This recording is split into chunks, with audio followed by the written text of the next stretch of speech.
Hai teman-teman, selamat datang di channel ini. Hari ini kita akan membahas kisah inspiratif seorang pemuda Indonesia yang rela meninggalkan kenyamanan hidupnya untuk menjadi relawan, membawa bantuan makanan dan obat-obatan bagi warga Gaza yang mengungsi di Yordania. Tapi, tak hanya kisah kemanusiaannya yang luar biasa, ia juga pulang dengan cinta sejatinya, seorang wanita cantik asal Gaza yang kini menjadi istrinya. Sebelum kita mulai, jangan lupa klik tombol like dan tulis di kolom komentar, dari kota mana kamu menonton video ini. Yuk, langsung saja kita saksikan cerita selengkapnya. Nonton sampai selesai ya, dan jangan lupa subscribe channel ini. Welcome to Montesa Channel. Di tengah hiruk-pikuk kota Makassar, hidup seorang pemuda sederhana bernama Kamarudin. Usianya baru 27 tahun, namun cara berpikir dan pembawaannya mencerminkan kedewasaan yang jauh melampaui usianya. Ia adalah anak pertama dari 3 bersaudara. Sebagai sulung, Kamarudin tumbuh dengan tanggung jawab besar di pundaknya. Ayahnya adalah seorang pengusaha ternama di kota tersebut, dikenal luas di kalangan bisnis lokal, dihormati dan disegani. Banyak yang mengira, sebagai anak pengusaha sukses, hidup Kamarudin akan dipenuhi kemewahan dan kenyamanan. Namun, kenyataannya justru sebaliknya. Sejak kecil, ia telah dibesarkan dalam lingkungan yang menjunjung tinggi nilai-nilai agama, kepedulian sosial, dan kesederhanaan. Kamarudin dikenal di lingkungannya sebagai pribadi yang tenang, rendah hati, dan religius. Ia aktif mengikuti berbagai kegiatan keagamaan dan kajian Islam di masjid-masjid sekitar rumahnya. Dari sana, ia banyak belajar tentang pentingnya empati, menolong sesama, dan makna hidup yang lebih dalam dari sekadar materi. Suatu hari, dalam sebuah pertemuan kajian rutin, teman-teman sekelompoknya membagikan informasi tentang peluang untuk menjadi relawan kemanusiaan bagi warga Gaza yang sedang mengungsi di Yordania. Mereka menyebutkan bahwa akan ada misi besar yang membawa bantuan makanan dan obat-obatan melalui jalur laut. Informasi ini datang dari jaringan relawan internasional yang sering membuka kesempatan bagi pemuda Muslim dari berbagai negara untuk ikut terlibat langsung di lapangan. Kamarudin mendengarkan dengan seksama. Awalnya ia hanya diam, tapi di dalam hatinya ada rasa yang berbeda. Ia merasa terpanggil. Terbayang di benaknya wajah-wajah anak kecil yang kehilangan rumah, para ibu yang terpisah dari keluarganya, dan lansia yang sakit tanpa mendapatkan pengobatan layak. Semua itu membuat hati Kamarudin tidak tenang. Setelah beberapa hari merenung dan berdiskusi dengan keluarganya, akhirnya ia memantapkan hati. Keputusan yang ia ambil bukan keputusan ringan. Ia tahu, ini bukan sekadar perjalanan fisik ke negeri asing, ini adalah perjalanan batin, pengorbanan, dan mungkin saja titik balik hidupnya. Meninggalkan kenyamanan hidup di Makassar, ia memilih jalan yang tak banyak orang berani ambil, menjadi relawan kemanusiaan di wilayah konflik. Dengan restu penuh dari kedua orang tuanya, terutama sang ayah yang awalnya sempat terkejut namun kemudian mendukung sepenuh hati, Kamarudin mulai mempersiapkan diri. Ia tahu, ini adalah jalan panjang yang penuh risiko, tapi juga penuh keberkahan. Dan dari sinilah, kisah luar biasa ini dimulai. Kisah seorang pemuda Indonesia yang membawa semangat kemanusiaan dan tak disangka, menemukan cinta sejatinya di tengah perjuangan. Setelah semua persiapan rampung, dokumen, logistik, dan pembekalan singkat mengenai kondisi lapangan, hari keberangkatan pun tiba. Di pelabuhan yang ramai dan berangin, tampak puluhan orang berkumpul. Para relawan dari berbagai penjuru Indonesia berdiri berdampingan, membawa semangat yang sama, membantu saudara-saudara mereka yang tertindas di tanah pengungsian. Kamarudin berdiri dengan ransel besar di punggung dan jaket lusuh yang menutupi tubuhnya. Ia memeluk ibunya untuk terakhir kalinya sebelum menaiki kapal. Sang ibu menahan air mata, sementara ayahnya menepuk bahu Kamarudin dengan tegas. Namun mata tuanya tak bisa menyembunyikan rasa khawatir. "Nak, ingat baik-baik, bukan hanya nama keluarga yang kamu bawa, tapi juga nilai-nilai hidup yang kami ajarkan. Hati-hati di sana," pesan ayahnya sambil menggenggam tangan Kamarudin erat. Kamarudin mengangguk. "Insya Allah, Pak, doakan saya." Perjalanan laut dimulai. Kapal yang mereka tumpangi membawa puluhan ton bantuan mulai dari beras, minyak, makanan instan, susu bayi, hingga obat-obatan yang dibutuhkan warga pengungsi. Perjalanan itu memakan waktu berhari-hari, melewati laut yang kadang tenang, kadang mengguncang hebat. Di atas kapal, Kamarudin mulai mengenal lebih dekat para relawan lainnya. Ada yang dari Jawa Timur, Sumatera Barat, bahkan Kalimantan. Malam-malam mereka habiskan dengan diskusi, saling berbagi cerita, dan memperkuat tekad satu sama lain. Salah satu temannya, Rahman, berkata sambil memandangi laut luas, "Aku nggak tahu apa yang akan kita hadapi nanti, tapi aku yakin, niat baik nggak akan pernah sia-sia." Kamarudin hanya tersenyum dan menjawab lirih, "Aku juga nggak tahu, tapi ini pertama kalinya aku merasa benar-benar hidup."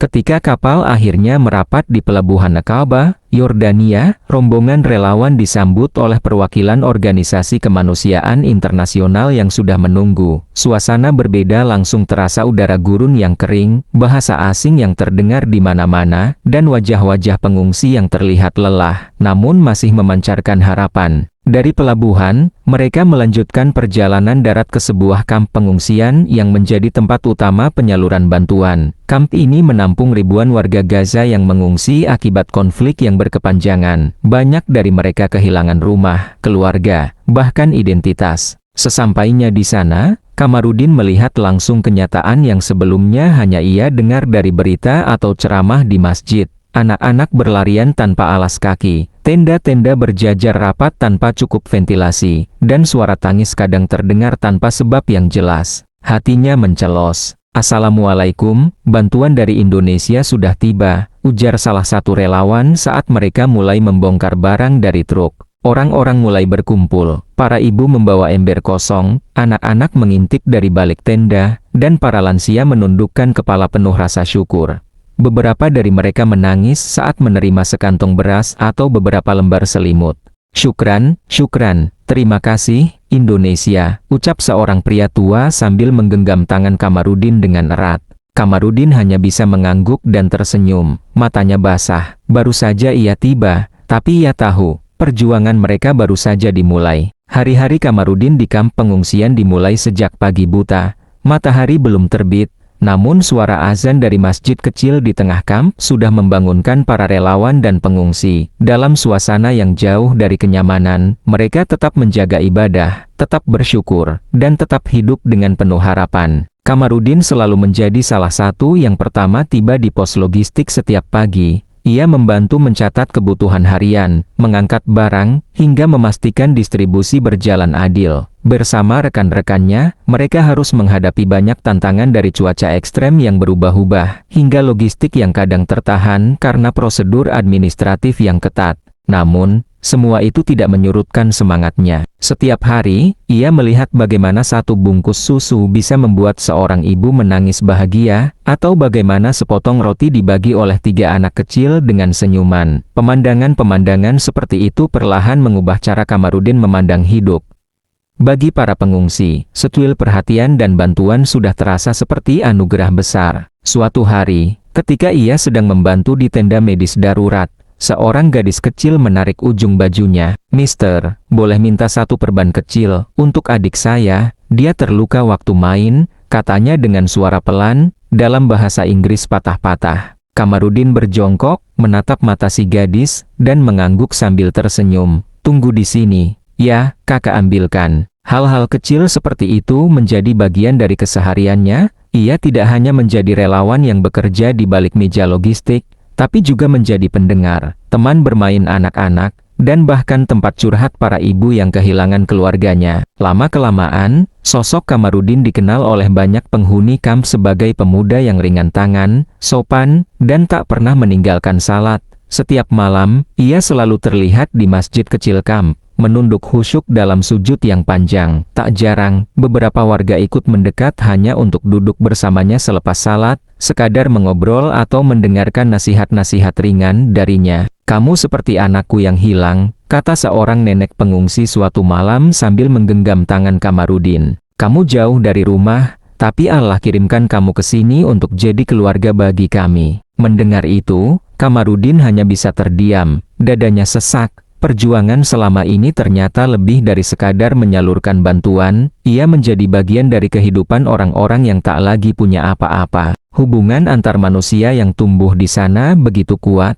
Para relawan bukan lagi sekadar tamu dari negara lain, tapi telah menjadi bagian dari komunitas pengungsi itu sendiri. Mereka saling berbagi makanan, saling membantu mengurus anak-anak, bahkan tertawa bersama di tengah keterbatasan. Dan selama 6 bulan, hidup Kamarudin pun berubah tanpa ia sadari. Ia bukan lagi hanya anak seorang pengusaha dari Makassar. Ia telah menjadi bagian dari cerita banyak orang di tanah asing. Ia belajar memahami makna kehilangan, arti perjuangan, dan nilai kemanusiaan yang tidak mengenal batas negara atau bahasa. Di antara tenda-tenda lusuh dan harapan yang nyaris pupus, justru di sanalah Kamarudin menemukan sesuatu yang tak pernah ia bayangkan, sebuah rasa memiliki, yang akan membawanya pada cerita tak terduga di babak berikutnya. Waktu terus berjalan. Tanpa terasa, sudah lebih dari 5 bulan Kamarudin mengabdi di kamp pengungsian. Ia telah menjadi bagian dari denyut kehidupan di sana. Tak ada lagi sekat antara dirinya dan para pengungsi. Kamarudin bukan lagi orang asing. Ia sudah seperti anak, saudara, dan sahabat bagi banyak orang di kamp itu. Namun di balik semua kesibukan dan kepeduliannya, tak pernah terlintas sedikit pun dalam benaknya bahwa di tanah asing itu,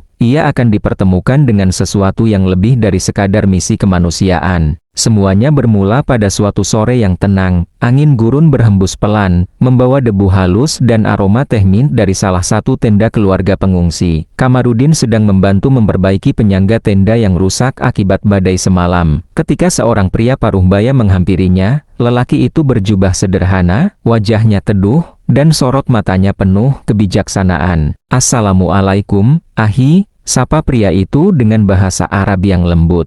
"Waalaikumsalam, ya Syaikh," jawab Kamarudin, sopan. Pria itu memperkenalkan dirinya sebagai Abu Aiman, salah satu tokoh masyarakat di kamp pengungsian, seorang ayah dari keluarga pengungsi asal Gaza, yang kehilangan rumah dan ladang akibat serangan beberapa tahun silam. "Aku sering melihatmu membantu warga di sini, anak muda sepertimu, langka sekali," ujar Abu Aiman sambil menepuk bahu Kamarudin. Kamarudin hanya tersenyum. "Saya hanya melakukan apa yang seharusnya dilakukan, Syekh, tidak lebih." Abu Aiman mengangguk perlahan, namun raut wajahnya seperti menyimpan sesuatu yang belum diucapkan. Setelah beberapa saat hening, ia memandang Kamarudin dalam-dalam dan berkata, "Aku ingin bicara serius, bukan soal bantuan atau logistik, tapi tentang anak perempuanku." Kamarudin tertegun, matanya membelalak sesaat, mencoba menangkap maksud dari kalimat itu. "Dia, putriku, Aminah, sudah lama kami hidup dalam kondisi sulit.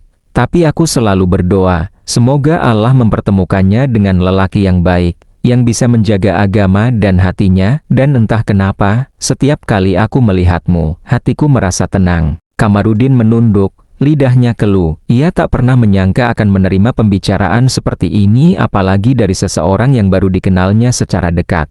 "Syekh, saya ini cuma relawan, anak biasa dari Indonesia. Saya bukan siapa-siapa," katanya gugup. Abu Aiman tersenyum, "Dan justru karena itu, kesederhanaanmu, akhlakmu, cara kau berbicara dan memperlakukan orang-orang di sini, itu yang membuatku yakin. Aku tidak meminta jawaban sekarang, tapi pikirkanlah dengan tenang. Bila kau berkenan, aku ingin mempertemukanmu dengannya, bukan untuk memaksa, tapi untuk saling mengenal." Malam itu Kamarudin tak bisa tidur. Ia duduk di dalam tenda relawan, memandangi langit Yordania yang penuh bintang. Di kepalanya berputar ribuan pertanyaan, kenapa aku? Bagaimana jika aku tak pantas? Apakah ini ujian, atau mungkin petunjuk dari Allah? Beberapa hari kemudian, dengan restu dan bimbingan Abu Aiman, Kamarudin akhirnya bertemu Aminah untuk pertama kalinya. Pertemuan dilakukan sesuai adat yang sopan, duduk berjauhan dengan ayahnya di tengah, saling bertanya dengan penuh kehormatan dan malu-malu. Aminah adalah wanita muda yang anggun, mengenakan jilbab panjang dan berbicara dengan lembut.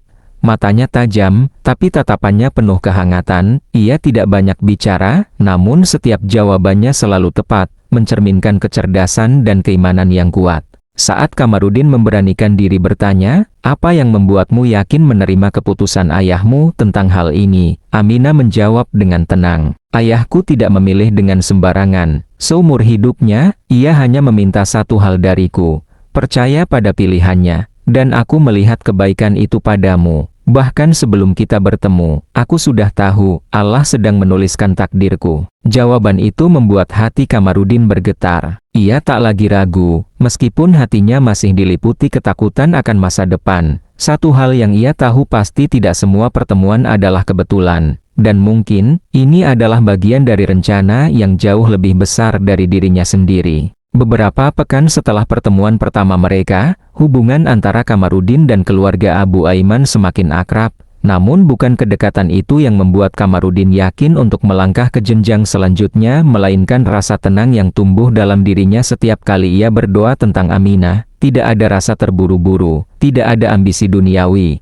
Yang ada hanya keikhlasan, dan keyakinan bahwa inilah jalan yang telah digariskan untuknya. Akhirnya, di sebuah pagi yang tenang, Kamarudin memberanikan diri menemui Abu Aiman. Di tangannya ada secarik kertas, tulisan tangannya sendiri sebuah niat yang ditulis sederhana tapi penuh makna. "Saya siap, Syekh. Jika engkau dan putri Murida, saya ingin menikahinya." Abu Aiman tersenyum, lalu menatap mata Kamarudin dalam-dalam. "Kalau begitu, kita bertawakal kepada Allah, biar Dia yang memudahkan semua jalannya." Persiapan dilakukan secara sederhana, tidak ada undangan mewah, tidak ada pesta besar, hanya beberapa tenda yang dihias seadanya, karpet usang yang digelar di lapangan pasir, dan hidangan sederhana dari dapur relawan yang dikumpulkan bersama-sama. Hari itu, suasana kamp pengungsian terasa berbeda. Meski tenda-tenda masih berdiri compang-camping, dan suara ambulans masih sesekali terdengar dari kejauhan, namun ada senyum di wajah-wajah para pengungsi. Mereka tahu, akan ada kebahagiaan kecil yang dirayakan bersama, sesuatu yang jarang sekali terjadi di tempat seberat ini. Para relawan bergotong royong menyiapkan tempat akad,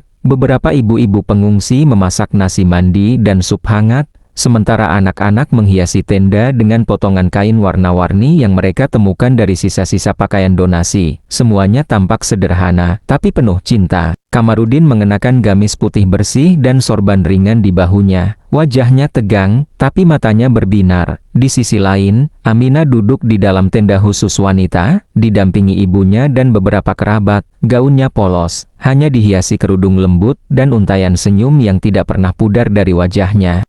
Prosesi akad nikah dipimpin oleh seorang syekh dari kamp tersebut. Suara takbir menggema ketika ijab kabul diucapkan dengan lancar. Para pengungsi meneteskan air mata bukan karena sedih, tapi karena haru. Di tengah reruntuhan mimpi dan trauma yang belum pulih, mereka menyaksikan sebuah ikatan suci yang tumbuh dari keikhlasan dan kebaikan hati. Dengan mas kawin cincin perak dan hafalan surat Ar-Rahman, "Saya nikahkan putriku, Aminah, denganmu, Kamarudin. Saya terima nikahnya, lillahi ta'ala." Tangis kecil terdengar. Beberapa relawan menyeka air mata mereka, termasuk Rahman, sahabat Kamarudin sejak awal misi ini dimulai. "Gak nyangka, Din, kamu datang sebagai relawan, pulang sebagai suami," ucap Rahman sambil menepuk punggungnya. Kamarudin tertawa kecil, matanya masih berkaca-kaca. "Aku juga nggak nyangka, Man, tapi mungkin inilah yang dinamakan berkah." Malam harinya, para relawan dan pengungsi berkumpul bersama. Makan malam sederhana dilanjutkan dengan doa bersama dan lantunan kasidah. Tidak ada cahaya lampu gantung, hanya lentera-lentera kecil yang berkelip di sekeliling tenda. Namun kehangatan malam itu tak tertandingi oleh pesta mewah manapun. Di tengah keramaian kecil itu, Kamarudin dan Aminah duduk berdampingan bukan dalam kemewahan, tapi dalam ketenangan yang langka. Dua jiwa dari dua dunia yang berbeda, dipertemukan di tengah penderitaan, dan disatukan dalam ikatan yang penuh keimanan. Dan disitulah Kamarudin menyadari, Allah bukan hanya menitipkan tugas padanya untuk membantu sesama, tapi juga memberikan hadiah terbaik dalam hidupnya, seorang istri yang setia, lembut, dan memiliki hati yang luar biasa kuat. Waktu terus berjalan, hari-hari pengabdian itu akhirnya tiba di ujungnya. Masa tugas relawan di kamp pengungsian akan segera berakhir. Sebagian relawan sudah mulai mengepak barang-barang mereka, mengurus dokumen kepulangan, dan berpamitan dengan warga kamp yang kini sudah seperti keluarga sendiri. Bagi Kamarudin, meninggalkan tempat ini bukanlah hal mudah. Tempat ini bukan lagi sekadar lokasi misi kemanusiaan. Disinilah ia belajar arti hidup, menemukan saudara-saudara baru, dan membangun rumah tangga bersama istrinya, Aminah. Ia duduk berdua bersama Aminah di depan tenda mereka, memandangi langit Yordania yang mulai redup keemasan. Angin gurun mengusap wajah mereka perlahan. "Besok kita pergi," ujar Kamarudin lirih. Suaranya pelan seolah bicara pada angin. Aminah menoleh, tersenyum lembut. "Aku siap. Kemanapun kamu melangkah, aku ikut. Indonesia bukan tempat asing bagiku. Kamu adalah rumahku." Kalimat itu membuat dada Kamarudin hangat. Ia masih terkejut.